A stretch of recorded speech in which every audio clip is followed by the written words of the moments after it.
Chapter 8 of The Absent Author. Dink's jeans were nearly dry by the time they reached the hotel. Mavis was waiting out front.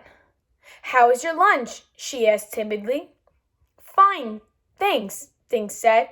"We talked it over, and we think there's something fishy going on the third floor of this hotel." Suddenly, Mavis started coughing. She held up her scarf in front of her mouth. Dink noticed that the letters on the scarf were tiny M's. "Are you okay?" he asked. "Should I run in and get some water?" asked Josh. Mavis took off her glasses and shook her head. "No, I'm fine, thank you." "Dear me, I don't know what happened. Now, what were you saying about the third floor?" "We think Wallace Wallace may be up there," Ruth Rose said. She reminded Mavis about the smudge signature for room 302 and the Do Not Disturb sign on the door. Mavis replaced her eyeglasses. "Mercy! What do you think we should do?" "Follow me," Dink said. For the second time, they all trooped into the hotel lobby. Mr. Linkletter watched them from behind the counter. "Hi," Dink said. "Remember us?" "Vividly," Mr. Linkletter said. "Wallace Wallace checked into room 303, right?" "That is correct," said Mr. Linkletter. "Well, we talked to the maid who cleaned that room," Dink went on.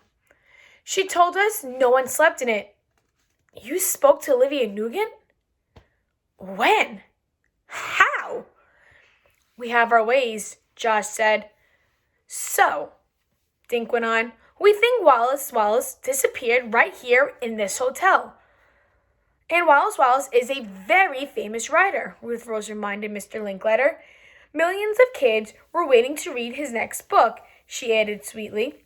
Mr. Linkletter's sad eyes grew large. He swallowed, and his Adam's apple bobbed up and down. He rubbed his forehead as though he had a headache. Then Dink told Mr. Linkletter about room 302. Miss Nugent said there was a Do Not Disturb sign on the door. Ruth Rose pointed to the register. "See? The signature is all smudged." "We think the kidnappers are hiding Wallace Wallace in that room," Josh said. At the word kidnappers, Mr. Linkletter closed his eyes.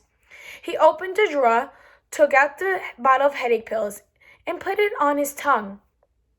"Just to be on the safe side, perhaps we should check both rooms, Mr. Linkletter," Mavis said quietly. "It'll just take a minute," Dink said.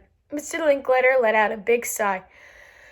"Well, very well, but this is the most unusual. Things run very smoothly at the Shangri-La." They all got into the elevator. No one spoke.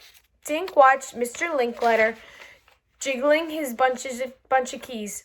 Mr. Linkletter kept his eyes on the little arrow telling them which floor they were on.